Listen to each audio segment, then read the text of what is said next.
नमस्कार दोस्तों, स्वागत है आप सभी का सुपर आईएएस पर। आज से लगभग 3 महीने पहले यूएसए की सरकार के द्वारा प्रपोज किया गया था कि वो रशियन ऑयल के ऊपर एक ऑयल प्राइस कैप को लाना चाहते हैं और आज खुद ही यूएसए अपने ही द्वारा प्रस्तावित प्लान को बैक ट्रैक कर रहा है। आप लोग यहाँ पे देख पाएंगे, आज मॉर्निंग में ही इकोनॉमिक टाइम्स की ये वाली खबर सामने आई है। Biden team reworks plans for Russian oil price cap as markets have become sour. बल्कि यूएसए जो है वो इस पर्टिकुलर प्लान में, इस पर्टिकुलर गठबंधन में दुनिया के अलग अलग देशों को लाने का प्रयास कर रहा था और आज उसको लेकर भी ये लोग गिव अप कर चुके हैं। इस पर्टिकुलर प्लान में अब ज्यादा कंट्रीज नहीं बची हैं। एक तो यूएसए है, साथ में यूरोपियन यूनियन है और उसके साथ में इनके पास ऑस्ट्रेलिया और साउथ कोरिया ही बच गई हैं। ये लोग प्रयास कर रहे हैं कि न्यूजीलैंड और नॉर्वे को ऑन बोर्ड लाया जाए, लेकिन इसके अलावा मोटा मोटा यूएसए के द्वारा इस प्लान के लिए दूसरी कंट्रीज को अप्रोच करने की जो प्रपोजल था उसके ऊपर भी यूएसए एक तरीके से गिव अप कर चुका है।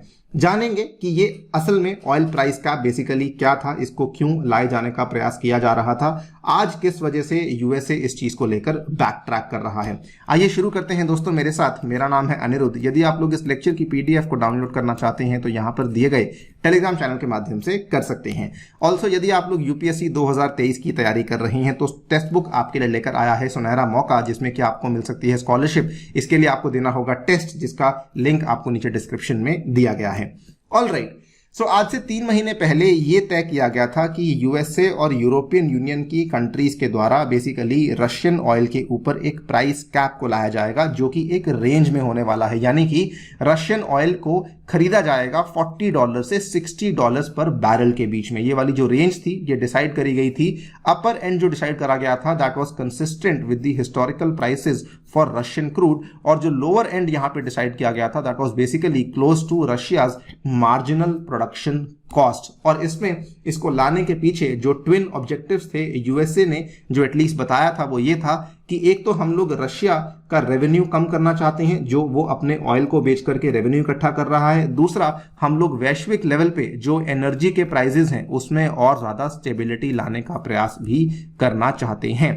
और G7 ने इस पर्टिकुलर कैपिंग को एनफोर्स करने के लिए, लागू करने के लिए भी एक बहुत ही सॉलिड मैकेनिज्म तैयार किया था। उन्होंने कहा था कि हम लोग बेसिकली रशियन ऑयल के लिए जो बाकी सेवाएं होती हैं, जैसे कि इंश्योरेंस की सेवा हुई, फाइनेंस की सेवा हुई, ब्रोकरिंग की सेवा हुई, नेविगेशन की सेवा हुई, वो हम तभी प्रोवाइड करेंगे अगर रशिया इस पर्टिकुलर ऑयल कैप को मानेगा। और जो कंट्रीज इस पर्टिकुलर रशिया से इस पर्टिकुलर ऑयल को खरीदती हैं उनको भी इसको मानना पड़ेगा, तभी जाकर के ये वाली सेवाएं हम लोग उनको प्रोवाइड करेंगे। बिकॉज ये सारी की सारी सेवाएं एक तरीके से यूएसए, यूके और यूरोपियन यूनियन की कंट्रीज के द्वारा ही कंट्रोल करी जाती हैं। इस पर्टिकुलर चीज के लिए इन्होंने इंडिया को भी अप्रोच किया था। 27 अगस्त की आप लोग यहां पे खबर देख पाएंगे। USA had asked India to join Russia oil price cap coalition. उस टाइम पे इंडिया ने कहा था कि हम लोग आपको कमिटमेंट नहीं कर सकते हैं। 15 सितंबर को इंडिया ने G7 ऑयल प्राइस कैप को एक तरीके से डिसमिस किया, ये कहते हुए कि हम लोग अभी भी आपको सर्टेनिटी से नहीं बता सकते हैं, लेकिन हाँ, हम लोग वहीं से तेल खरीदेंगे जहां से कि हमारी सिक्योरिटी नीड जो है वो पूरी होंगी। यानी कि हम लोग किसी के कहने पर अपने ऑयल परचेजेस को यहाँ पे ऑल्टर नहीं करने वाले हैं।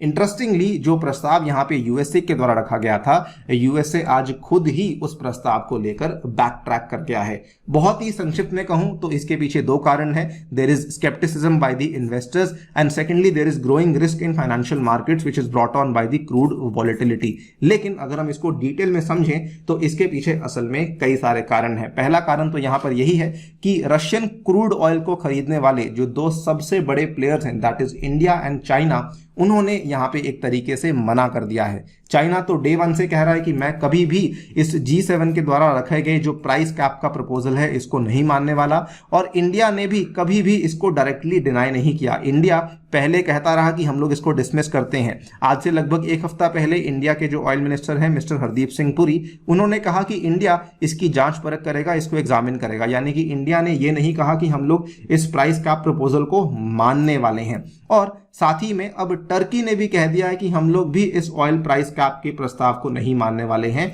सो ये एक बहुत बड़ा झटका था यूएस के लिए कि जब ये वाले प्लेयर्स नहीं मानने वाले हैं तो हमारा जो ऑयल प्राइस का कैप का प्रस्ताव है ये असल में काम ही नहीं करने वाला। सेकेंडली, रिसेंटली आपको मालूम होगा कि ओपेक प्लस के द्वारा ऑयल प्रोडक्शन में कट्स किए गए थे approximately 2 million barrels per day के हिसाब से।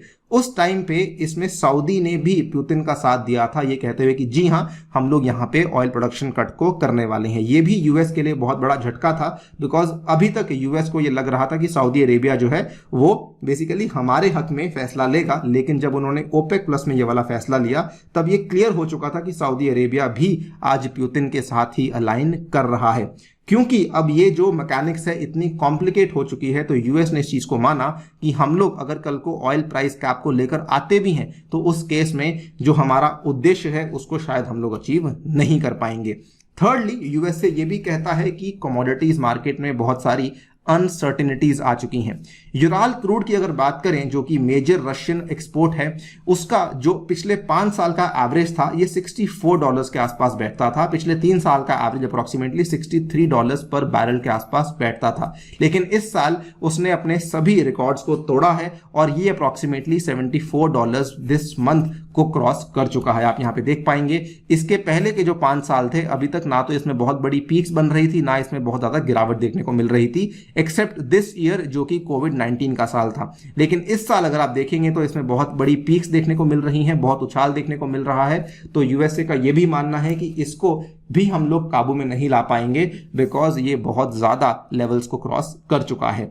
एंड फाइनली, एक्सपर्ट्स और ऑब्जर्वर्स का यह भी मानना है कि चलिए मान लेते हैं कल को यूरोपियन यूनियन और यूएसए यूके के द्वारा जो दूसरी सेवाएं हैं वो अवेलेबल नहीं करवाई जाएंगी, लेकिन कहा यह जा रहा है कि रशिया के पास इतने सारे विकल्प उपलब्ध हैं कि वो शिप से लेकर इंश्योरेंस से लेकर ब्रोकरिंग से लेकर हर तरह की चीज का उन्होंने विकल्प तैयार कर लिया है। बल्कि एक एक्सपर्ट का यह मानना है, in theory there is a big enough shadow fleet to continue Russian crude flows even after December 5। December 5 वो दिन है जिस दिन की ऑयल प्राइस कैप लागू होने वाला था, लेकिन यह कहा जा रहा है कि रशिया के पास तो इसके सभी विकल्प ऑलरेडी अवेलेबल हो चुके हैं। Russia could access alternative ships, they could access alternative insurance services as well as retaliate by declining to export to customers abiding by the cap. क्योंकि इतने सारे फैक्टर सामने आ चुके हैं, इसीलिए अब यूएसए इस चीज को लेकर बैक ट्रैक कर रहा है।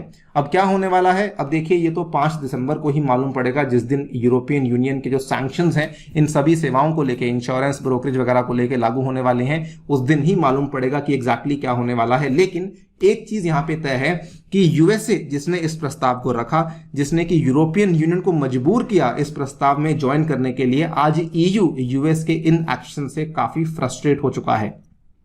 बिकॉज यूएस बेसिकली क्या करने की कोशिश कर रहा है, वो ग्लोबल ऑयल सप्लाईज को बोल्स्टर करने की कोशिश कर रहा है, लेकिन उसने कभी भी यूरोप का उस तरीके से ध्यान नहीं दिया जितना कि उसको देना चाहिए था। So this is definitely true कि कहीं ना कहीं वेस्टर्न कंट्रीज में ही आपस में हमें क्रैक्स देखने को मिल सकते हैं अगर यूएसए इस एक्शन के साथ जो है आगे बढ़ चुका है। बाकी देखते हैं, जो भी डेवलपमेंट होगी आपके सामने हम लोग लेकर आएंगे। आप लोग क्या सोचते हैं इस अभी तक की डेवलपमेंट के लिए, डेफिनेटली बताइए हमें कमेंट सेक्शन में। जाने से पहले बताना चाहूंगा, टेक्स्ट बुक दोस्तों आपके लिए लेकर आया है सुपर कोचिंग, जिसके चलते आप इंडिया के टॉप इंस्टीट्यूट से अपने घर बैठकर पढ़ सकते हैं। यूजिंग सभी के सभी इंस्टीट्यूट के लेक्चर्स और नोट्स आपको अवेलेबल करवाए जाएंगे, हमारे द्वारा भी लेक्चर्स नोट्स आपको अवेलेबल करवाए जाएंगे, और ये सभी चीजें आपको मिलेंगी मात्र 27,000 रुपीज पर एनम में, अगर आप लोग मेरा कूपन कोड अनिरुद्ध यूज करते हैं। Thank you so much for listening, stay tuned and stay safe.